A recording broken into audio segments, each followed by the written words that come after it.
आप सभी रेल अभ्यर्थियों को नमस्कार। ये वीडियो आप ही लोगों के लिए बनाई जा रही है जिन्होंने रेलवे जॉब के लिए अप्लाई किया है, अप्लाई करने वाले हैं। पिछले वर्ष रेलवे ने बहुत भारी संख्या में 1,54,000 यूथ को एम्प्लॉय किया है दिसंबर 2023 तक, और जिन्हें पदस्थापित कर दिया गया है या आवश्यकता अनुसार उन्हें ट्रेनिंग पे भेज दिया गया है। उन सभी का समायोजन कर लिया गया है और आज के डेट में railway man power optimum level पे है। लेकिन ऐसी बात नहीं है कि और आवश्यकता नहीं है। जिस तरह से रेल का रैपिड ग्रोथ हो रहा है, जिस तरह से क्वांटम ग्रोथ हुआ है, जिस तरह से एक्सपेंशन हो रहा है, और चूँकि एक ये स्टाफ सेंट्रिक ऑर्गेनाइजेशन है तो इसमें स्टाफ की ज़रूरत होती है और हर वर्ष उसी पैमाने पे लोग रिटायर भी करते हैं। इसलिए हर वर्ष हर कैटेगरी में, ख़ास तौर से सेफ्टी कैटेगरी में, तो उसमें तो हम वैकेंसी अफोर्ड ही नहीं कर सकते, तो उनको भरना ही होता है। अभी सभी अभ्यर्थियों के हित में यह निर्णय लिया गया है कि अब कैलेंडर बना के हर साल वैकेंसीज़ को हम लोग नोटिफाई करेंगे। हर वर्ष नियुक्ति की प्रक्रिया जारी रखेंगे बिना गैप के। जैसी जैसी वैकेंसीज होगी, depending on vacancies and requirement of course, तो उसके हिसाब से हम रिक्रूटमेंट करेंगे। ऐसे ही अभी जनवरी के महीने में एएलपी का नोटिफिकेशन हुआ जिसमें 5,696 वैकेंसीज़ के लिए नोटिफिकेशन निकला है। और जो जनवरी में नोटिफिकेशन हुआ है उसमें हमारा लक्ष्य है कि दिसंबर तक उस पूरे प्रोसेस को कंप्लीट कर लें और दिसंबर में हम एएलपी का 5,696 लोगों का पैनल दे दें। और जैसे ही पैनल वो समाप्त हो, चूँकि ये वैकेंसी एराइज होती रहती है, तो अगले वर्ष के लिए भी हम कैलेंडर जारी कर दें।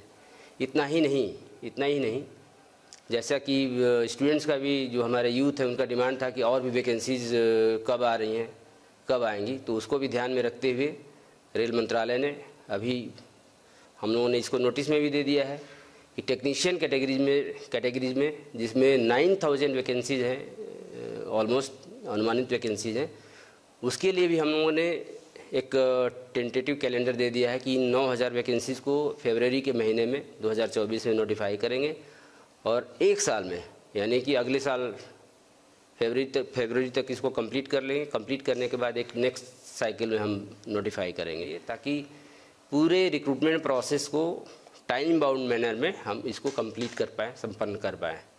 इसके अलावा रेल मंत्रालय ने एक बहुत बड़ा कदम उठाया है एज रिलैक्सेशन दे करके।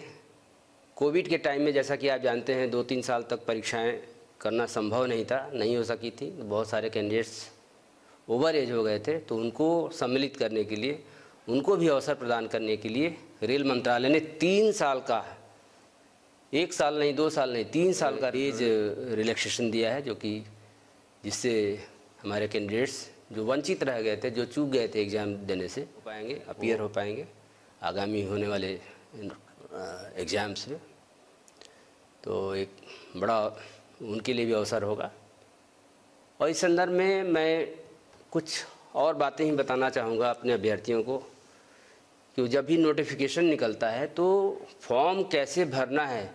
फॉर्म फिलअप करने से ही आपका एग्ज़ाम शुरू हो जाता है, वहीं से, वो भी पार्ट है एग्ज़ाम देने का। तो बहुत से अभ्यर्थी बाद में बड़े हताश हो जाते हैं कि उनका फॉर्म रिजेक्ट हो गया। तो हम लोगों ने देखा, हम लोगों का अनुभव ये है विगत रिक्रूटमेंट्स में कि बहुत से 5% के करीब ऐसे एप्लीकेशंस रिजेक्ट हो जाते हैं जिनमें प्रॉपर ढंग से सिग्नेचर नहीं किया गया है या प्रॉपर ढंग से फ़ोटो नहीं लगाया गया है। बहुत से कैंडिडेट्स होते हैं जिनका और जो भी क्राइटेरिया है उसको फुलफ़िल करते हैं, उसमें उनका सर्टिफिकेट भी ठीक है, जो भी एज के लिए जो भी सर्टिफिकेट चाहिए वो सब ठीक है, लेकिन उन्होंने प्रॉपर ढंग से सिग्नेचर नहीं किया है या प्रॉपर फ़ोटो नहीं लगाया है। उसकी वजह से ये कंप्यूटराइज्ड वे में वेरिफिकेशन होता है, स्क्रूटनी होती है, तो रिजेक्ट हो जाता है। इसमें कोई ह्यूमन इंटरवेंशन नहीं होता है। लेकिन बहुत से कैंडिडेट्स हैं जो कैपिटल लेटर में अपना नाम लिख देते हैं सिग्नेचर के नाम पे, या बहुत से कैंडिडेट्स ऐसे होते हैं जो स्मॉल लेटर में ही लिखते हैं लेकिन डिसजॉइंटेड लेटर्स होते हैं। तो ऐसे सिग्नेचर एक्सेप्टेबल नहीं है, क्योंकि सिग्नेचर करना है जो इंस्ट्रक्शन है उसके हिसाब से रनिंग राइटिंग में करना है। ऐसे ही फ़ोटोग्राफ्स, बहुत सारे फ़ोटोग्राफ्स होते हैं जिनका रिजोल्यूशन सही नहीं होता। रिजोल्यूशन सही होना चाहिए, ख़राब रिजोल्यूशन होने पे, स्पष्ट नहीं होने पे वो रिजेक्ट हो जाएंगे। ऐसे बहुत से कैंडिडेट्स होते हैं जो फुल बॉडी का अपना फ़ोटोग्राफ दे देते हैं।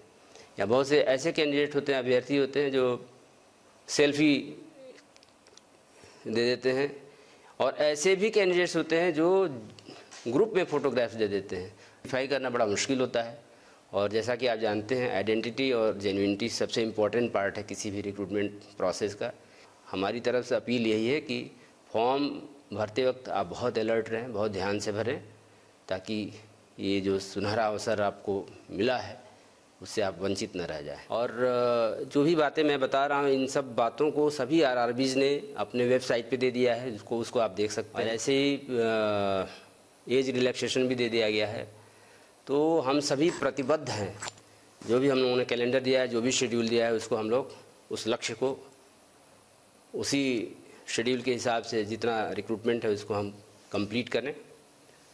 और अब आपकी बारी है कि आप जो शेड्यूल दिया गया है उसके हिसाब से तैयारी करें। अब आप जी जान से लग जाएं एग्ज़ाम देने के लिए। तो मेरी तरफ से, हमारी तरफ से, रेलवे की तरफ से, आरआरबीज़ की तरफ से आप सभी को ऑल द बेस्ट। आप सभी को ढेर सारी शुभकामनाएं। धन्यवाद।